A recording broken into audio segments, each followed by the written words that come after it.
अस्सलाम वालेकुम व्यूवर्स, मेरे चैनल में आपको एक दफ़ा फिर खुशामदीद। आज एक और वीडियो लेके आपकी खिदमत में हाज़िर हुए हैं। ये एक न्यू प्रोजेक्ट है। पहले मैंने आपको एक प्रोजेक्ट कार दिखाई थी जब मैरान में हमने 660 सीसी इंजन K6 से फिट किया था। तो ये एक और प्रोजेक्ट है। बेसिकली ये होंडा सिविक है 2000। तो इसमें हमने थोड़ी मॉडिफिकेशन की है, अल्ट्रेशन की है। इसमें हमने जापानीज़ इंजन फिट किया है D15Z। वैसे तो इसमें D15B था पहले, तो अब इसमें स्वैप करके हमने D15Z लगाया है। पहले ये मैनुअल ट्रांसमिशन में थी, अब ये ऑटो ट्रांसमिशन है। और वैसे तो D15B भी ऑटो ट्रांसमिशन में आता है, लेकिन D15Z जो है वो फ़िट करने के कुछ ख़ास फ़वाइद थे जिसकी वजह से ये फ़िट किया। उनके बारे में हम तफसील से बात करेंगे, लेकिन उससे पहले आपसे रिक्वेस्ट है कि मेरे चैनल को सब्सक्राइब करें और बेल का बटन जो है वो ज़रूर प्रेस करें। तो वीडियो आपको कैसी लगी है कमेंट में आप ज़रूर बताइएगा। तो चलते हैं वीडियो के टॉपिक की जानिब। तो बेसिकली सबसे पहले तो हम बात करते हैं D15Z9 में ऐसा क्या है जो D15B में नहीं है। D15Z में बेसिकली ये जो है इसे आप CVT भी कह सकते हैं। तो नहीं, खैर ये CVT ये AT ही है, लेकिन CVT आप इस वजह से कह सकते हैं कि ये इसमें मल्टीमेटिक टेक्नोलॉजी जो है वो इंस्टॉल की गई है। इसका गेयर जो है वो मल्टीमेटिक है। मल्टीमेटिक से क्या मुराद कि आप इसमें गियर की शिफ्टिंग जो है ना उसको वेरी कर सकते हैं अपनी मर्ज़ी के हिसाब से। होता क्या है 80 में तो ऐसे होता है कि मतलब इसके ये 3 स्पीड होती है, 4 स्पीड या 5 स्पीड। तो एक ख़ास रेशो पे जाके अगला गियर शिफ्ट हो जाता है, फिर अगला शिफ्ट हो जाता है, फिर अगला। और CVT जो होती है वो तो मतलब कंटिन्यूसली वेरिएबल हो रही है। CVT कंटिन्यूस वेरिएबल ट्रांसमिशन उसको कहते हैं। तो वो कंटिन्यूसली जो है ना वो वेरी कर रही होती है आपकी स्पीड के साथ उसकी ट्रांसमिशन। उसमें ऐसे स्पेसिफिकली नहीं होता कि इसका ये पहला गेयर है, ये दूसरा गेयर है, ये तीसरे किस में शिफ्ट हो रही है वो। तो मल्टीमेटिक में ये है कि ये है तो ये 80, लेकिन आप इसकी जो ट्रांसमिशन है उसको ख़ुद कंट्रोल कर सकते हैं। कैसे कंट्रोल कर सकते हैं? इसमें आपको ये 3 ऑप्शन दे देते हैं। एक तो नॉर्मली ये चल रही है, एक यानी ड्राइव पे, एक इकोनो मोड यानी इकोनॉमी मोड, और दूसरा स्पोर्ट्स मोड। इकोनॉमी मोड से क्या होता है आपकी गाड़ी जो है वो जल्दी जल्दी गियर शिफ्ट करती है, उससे आपको पिक तो चलें थोड़ी कम मिलती है, लेकिन उसमें ये होता है कि आपको फ्यूल की कंजम्पशन जो है वो बड़ी अच्छी मिलती है। और स्पोर्ट्स मोड में क्या होता है आपकी गाड़ी जो है वो देर से गियर शिफ्ट करती है, उसमें आपको पिक बहुत ज़्यादा मिलती है। मतलब ड्रैग रेसिंग के लिए उस हवाले से आपको ये बहुत अच्छी पिक देती है। तो बात करते हैं इसके इंजन की अवेलेबिलिटी के हवाले से। तो इंजन जो है ये इजीली अवेलेबल है। आपको रावलपिंडी में भी मिल जाता है, चार सुल्तान से, पेशावर में भी मिल जाता है सूबा बाज़ार से। उसके बाद आपको ये फैसलाबाद में तो शायद ही मिले ये आपको, अगर मिला भी तो ये शुएब बिलाल मार्केट जो है सरगोदा रोड पे वहाँ से आपको मिलेगा। बिलालगंज से भी ये बिल्कुल मिल जाना चाहिए। है एक ये बात क्लियर है कि ये पाकिस्तानी इंजन नहीं है, क्योंकि पाकिस्तानी वेरिएंट में ये इंजन आया ही नहीं था, ये है ही जैपनीज़। तो इस बात से आप मुतमिन रहें कि ये जैपनीज़ असम्बली में हो सकता है, क्योंकि इसकी असम्बली और D15B की असम्बली बिल्कुल सेम है। तो गेयर जो है ना ये सिर्फ जैपनीज़ ही आया था, यानी गेयर वायरिंग ECU जो है ना वो आपको जैपनीज़ ही मिलेगी, ये आप बेफिक्र रहें। यूज्ड मिल सकती है पाकिस्तानी, जैसे हम आमतौर पे सिविल में कहते हैं, लेकिन ये तो फिर आपकी लक है या फिर आप जैसे ले रहे हैं उस पर आपका एतमाद है, और ये चीज़ें हैं। बात की जाए प्राइस के हवाले से, तो प्राइस तो आपको पता है कि जब से ये लॉकडाउन वाला जो है एक बहाना मिल गया सबको, उस वजह से हर चीज़ के रेट्स जो हैं वो वैसे ही डबल हो गए हैं। तो कुछ अर्सा पहले मैंने इसका, जब ये लॉकडाउन से पहले मेरा माइंड था इस प्रोजेक्ट को तैयार करने का, तो उस वक्त मैंने पता किया था। तो उस वक्त ये इंजन जो था मुझे 60-70 हज़ार 75 हज़ार में ईज़िली मिल रहा था। तो लेकिन उस वक्त तो हमने वो दूसरा प्रोजेक्ट तैयार किया मैरान वाला, जिसकी पहले वीडियो मैं बता चुका हूँ। तो अगर आपने नहीं देखी तो चलें, लिंक मैं डिस्क्रिप्शन में दे दूँगा, आप देख लीजिएगा वो वाली वीडियो भी।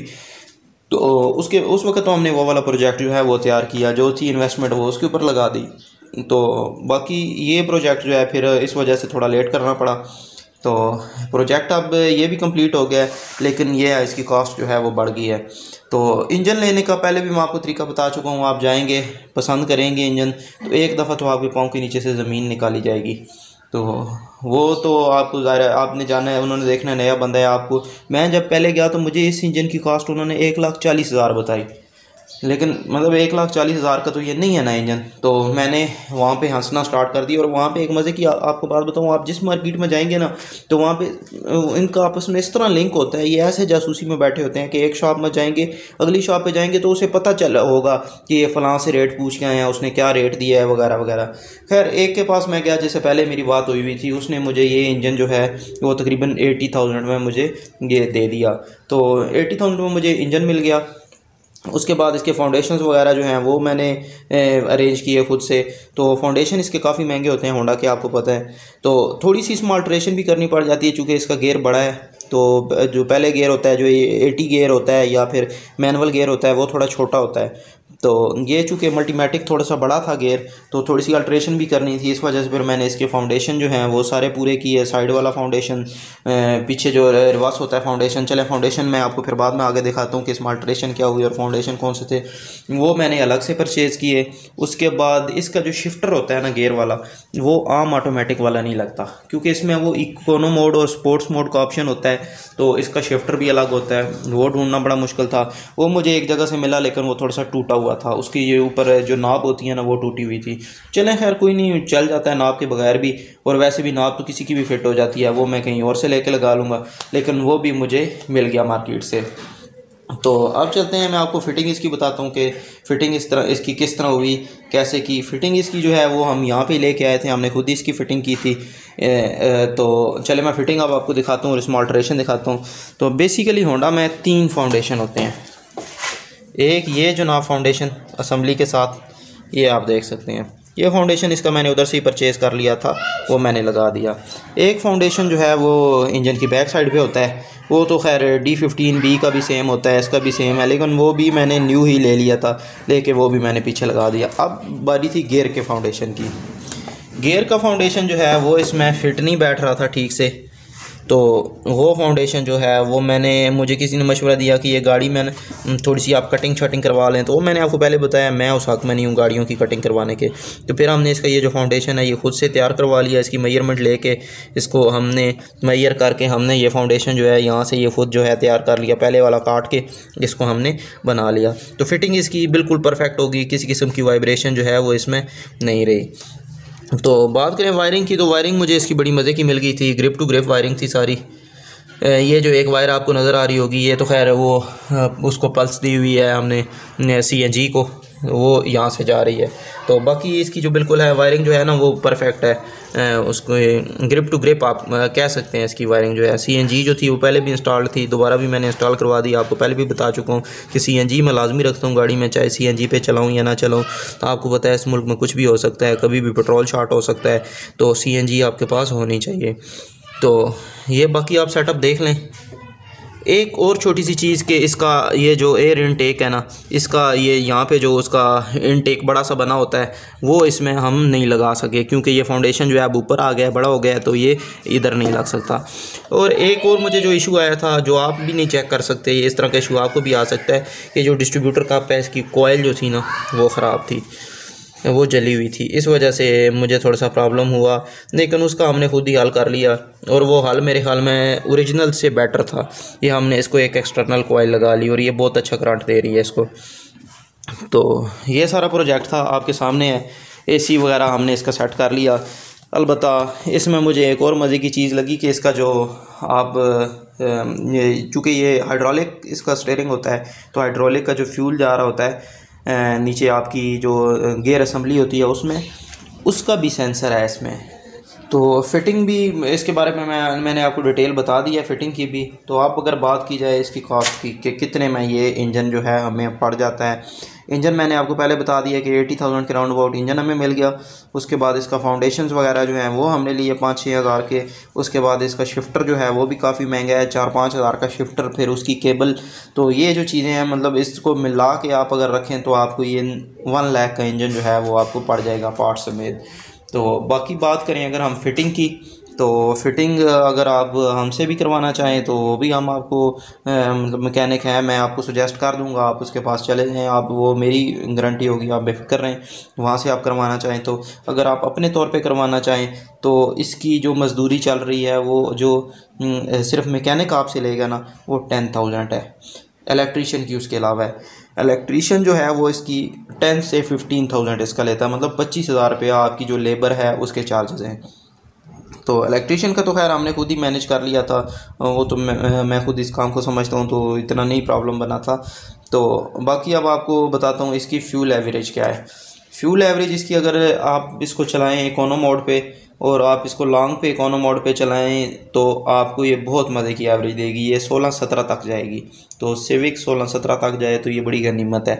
तो उस हवाले से फ्यूल एफिशिएंसी के हवाले से ये बहुत मज़े का इंजन है। लोकल मैंने इसकी एवरेज निकाल के देखी है, 12-13 तक ये लोकल भी आराम से दे रही है। लेकिन चलो मेरा थोड़ा हिल स्टेशन है, यहाँ पे गाड़ी का जोर भी काफ़ी लगता है, तो उस हवाले से बड़ी अच्छी एवरेज है।